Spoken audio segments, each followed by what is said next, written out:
চলমান এসএসসি পরীক্ষার প্রশ্নপত্র ফাঁসের নামে প্রতারণার অভিযোগে শিক্ষামন্ত্রী আনম এহসানুল হক মিলনকে আটক করেছে ডিএমপির কাউন্টার টেরোরিজম ইউনিট। দুপুরে ডিএমপির মিডিয়া সেন্টারের সংবাদ সম্মেলনে সংস্থাটির যুগ্ম কমিশনার মুন্সি শাহাবুদ্দিন কথা জানিয়েছেন। এসএসসি পরীক্ষার প্রশ্ন বিক্রি করতে সামাজিক যোগাযোগ মাধ্যমে নানাভাবে প্রচারণা চালায়। কি তোমরা কেমন আছো? ঠিকমতো লেখাপড়া করো তো? পড়তে হবে, নকল আর হবে না। শিক্ষামন্ত্রী এহসানুল হক মিলন নকলের বিরুদ্ধে কঠোর পদক্ষেপের বার্তা দিয়েছেন। তবে বাস্তবতা যেন পরীক্ষার আগেই টাকার বিনিময়ে বিক্রি হচ্ছে প্রশ্ন। মাত্র 10 থেকে 12 হাজার টাকায় মিলছে এসএসসি পরীক্ষার প্রশ্নপত্র। টেলিগ্রামের গোপন গ্রুপে ছড়ানো এসব প্রশ্ন হুবহু মিলে যাচ্ছে বোর্ড পরীক্ষার সঙ্গে, যা পুরো শিক্ষা ব্যবস্থাকে নতুন করে প্রশ্নবিদ্ধ করছে। মাত্র 10 থেকে 12 হাজার টাকায় মিলছে এসএসসি পরীক্ষার প্রশ্ন। রাজধানীতে এমনই এক চক্রের সন্ধান পাওয়া গেছে বলে একটি প্রতিবেদন প্রকাশ করে সময় টেলিভিশন। তাদের প্রতিবেদনে বলা হয়, চক্রটি টেলিগ্রাম গ্রুপের মাধ্যমে এসব প্রশ্ন বিক্রি করছে শিক্ষার্থীদের কাছে। শুধু তাই নয়, টাকা দিলে পাওয়া যাচ্ছে দাখিল ও এসএসসি ভোকেশনাল প্রশ্ন। 10 থেকে 12 হাজার টাকা দিলেই মিলছে এসএসসি পরীক্ষার প্রশ্নপত্র। টেলিগ্রামের মাধ্যমে বিক্রি হওয়া এসব প্রশ্ন বোর্ড পরীক্ষার সাথে মিলেও যাচ্ছে হুবহু। কেমন আছো? ঠিক মতো লেখাপড়া করছো? করতে হবে, নকল আর হবে না। নকল আর হবে না, কিন্তু প্রশ্নপত্র ঠিকই ফাঁস হবে, এরকম কথাই বলেছিল বর্তমানের এটিজেনরা। বাংলাদেশের বিএনপি সরকার ক্ষমতায় আসার পর এই এহসানুল হক মিলন সাহেব ব্যাপক আলোচনায় এসেছিলেন যে তাকে আর নূতন করে শিক্ষামন্ত্রী বানানো হবে কিনা। কারণ ইতিপূর্বেও বিএনপি সরকারের পক্ষ থেকে এই এহসানুল হক মিলন সাহেবকে শিক্ষা মন্ত্রণালয়ের দায়িত্ব দেওয়ার পর তিনি খুবই ভালো কাজ করেছিলেন, যেই কারণেই এই এহসানুল হক মিলন সাহেবকে আবারও নূতন করে শিক্ষামন্ত্রী বানানো হয়েছে। তবে সে শিক্ষামন্ত্রীর জায়গায় থেকে বিভিন্ন রকমের বক্তব্য দিয়ে সারা দেশের মানুষের মাঝে ছড়িয়ে গিয়েছিল। কিন্তু তার একটা কথাই ভাইরাল হয়েছে যে কি লেখাপড়া করো, নকল আর হবে না, করতে হবে। তার মানে আপনারা বুঝতেই পাচ্ছেন যে তারা এর আগেও এসএসসি পরীক্ষার প্রশ্ন নকল করে প্রচার করেছে, এবং যেই কারণেই এসএসসি পরীক্ষার প্রশ্ন এবারও 2026 সালেও নকল করতে গিয়ে হাতে নাতে ধরা পড়েছে এই এহসানুল হক মিলন সাহেব। দর্শক, সেই বিষয়ে দেখেছেন ভিডিওর শুরুতে কিছু অংশ শিরোনাম, এবার দেখবেন সম্পূর্ণ ভিডিও জুড়ে বিস্তারিত। দর্শক, এই বিষয়টা দেখার পূর্বে আপনাদের কাছে একটা অনুরোধ করব, আমাদের চ্যানেলে যারা নতুন আসছেন সাবস্ক্রাইব করে পাশে থাকা বেল আইকনটি বাজিয়ে দেবেন। দর্শক, চলুন এবার আমরা দেখব যে এসএসসি পরীক্ষার প্রশ্নপত্র ফাঁস করতে গিয়ে এবার হাতে নাতে ধরা পড়েছে এহসানুল হক মিলন সাহেব। আমরা এই বিষয়টা দেখব। এই বিষয়টা দেখার পূর্বে প্রথমে একটু দেখব যে এই এসএসসি পরীক্ষার প্রশ্নপত্র কারা কারা ফাঁস করেছে এবং এর সাথে কে কে জড়িত, এই বিষয় নিয়ে খুবই গুরুত্বপূর্ণ কিছু তথ্য আমরা প্রথমে দেখে তারপর অন্য বিষয়টা দেখব। ধৈর্য ধরে একটা লাইক দিয়ে সম্পূর্ণ ভিডিও দেখতে থাকুন এবং আপনার মতামত কি আমাদের কমেন্টে লিখতে থাকুন। 10 থেকে 12 হাজার টাকা দিলেই মিলছে এসএসসি পরীক্ষার প্রশ্নপত্র। টেলিগ্রামের মাধ্যমে বিক্রি হওয়া এসব প্রশ্ন বোর্ড পরীক্ষার সাথে মিলেও যাচ্ছে হুবহু। পরীক্ষার আগের দিন সকালবেলা ওখানে মেসেজ দিয়েছিল, দিয়ে বলেছিল যে আজকে রাত 11টার দিকে এখানে আসলে প্রশ্ন দেওয়া হবে। আমি ভাবলাম যে দেখি কি অবস্থা, এটা যদি হয় তাহলে আমি প্রোটেস্ট করতে পারবো। তারপর আমি পরীক্ষার রাতে আবার ঢুকলাম, ঢুকে দেখি প্রশ্ন দেয়নি, বলতেছে যে প্রশ্ন দিতে পারছে না, কোনো একটা হয়তো যান্ত্রিকতার ত্রুটি আসছে। তারপর আমি তো আমার মতন পরের দিন পরীক্ষা দিলাম, বাসায় আসলাম। আসার পর যখন আবার আমি টেলিগ্রামে ঢুকে দেখি যে এই কি অবস্থা দেখি, তখন দেখি ওই চ্যানেলে আরেকটা চ্যানেলের লিঙ্ক দেওয়া আছে। তো লিঙ্কে যখন ঢুকে দেখি একটা 3000 সাবস্ক্রাইবার একটা চ্যানেল আছে যেখানে লেখা আছে সকল বোর্ড 2026। তো ওখানে ঢুকে একটু উপরের দিকে গিয়ে দেখি যে 20 এপ্রিল মানে যেদিন আমাদের পরীক্ষার আগের রাত 11টা 24 আমাদের দিনাজপুর বোর্ডে প্রশ্ন দেওয়া আছে। তো আমি যখন বিষয়টা দেখে ভাবলাম যে এটা কি আসলে রিয়াল না ফেক। তখন আমি পোস্টের ভিতর ঢুকে দেখি আমাদের প্রশ্নের সাথে হুবহু কমন, একটাও এদিক ওদিক নাই। ফেসবুক ও টেলিগ্রামের বিভিন্ন প্রাইভেট গ্রুপে এসএসসির প্রশ্ন বিক্রির বিজ্ঞাপন দেওয়া শুরু করে চক্রটি। গ্রুপে যুক্ত করে এক করা হয় শিক্ষার্থীদের, সেখান থেকেই বাছাই করে যুক্ত করে নেওয়া হয় টেলিগ্রামের আরেকটি সিক্রেট গ্রুপে।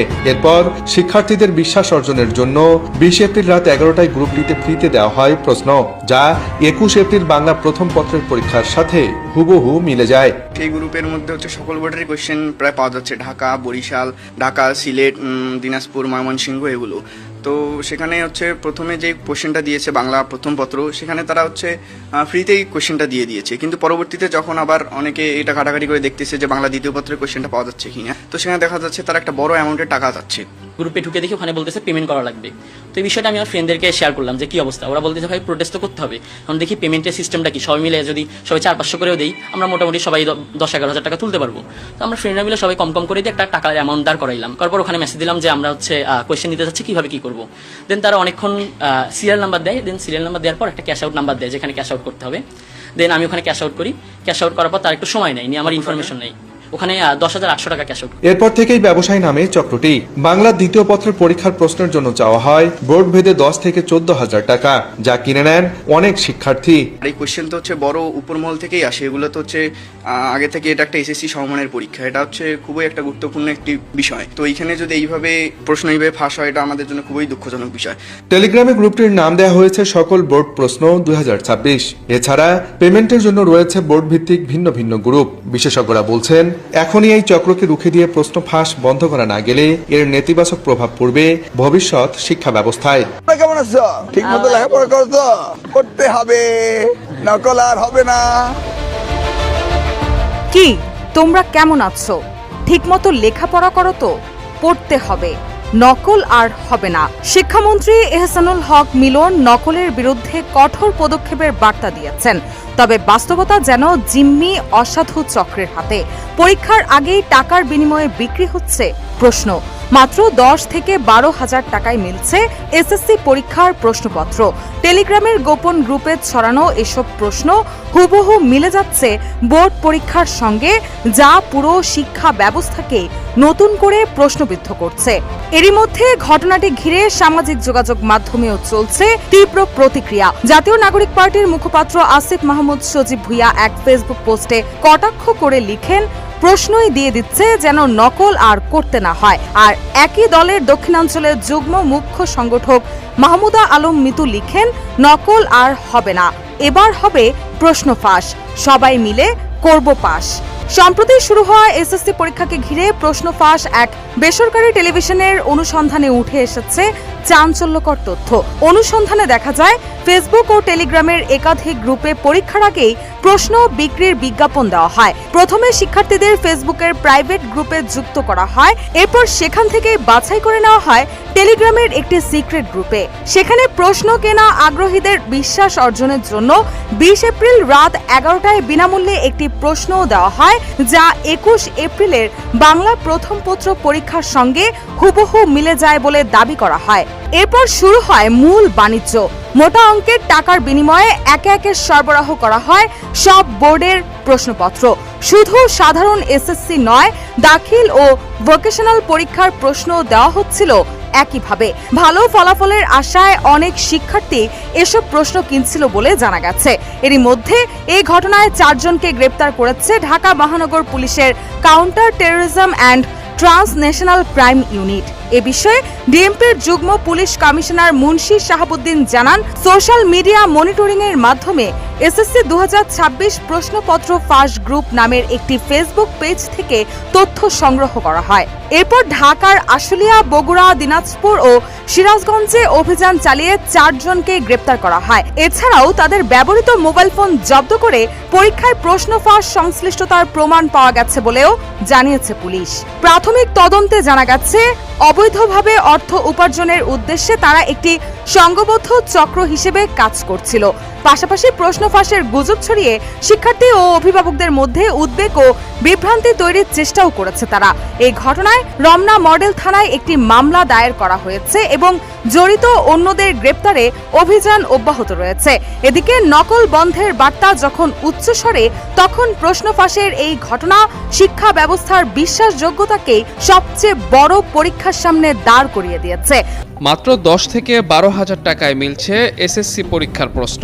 রাজধানীতে এমনই এক চক্রের সন্ধান পাওয়া গেছে বলে একটি প্রতিবেদন প্রকাশ করে সময় টেলিভিশন। তাদের প্রতিবেদনে বলা হয়, চক্রটি টেলিগ্রাম গ্রুপের মাধ্যমে এসব প্রশ্ন বিক্রি করছে শিক্ষার্থীদের কাছে। শুধু তাই নয়, টাকা দিলে পাওয়া যাচ্ছে দাখিল ও এসএসসি ভোকেশনাল প্রশ্ন।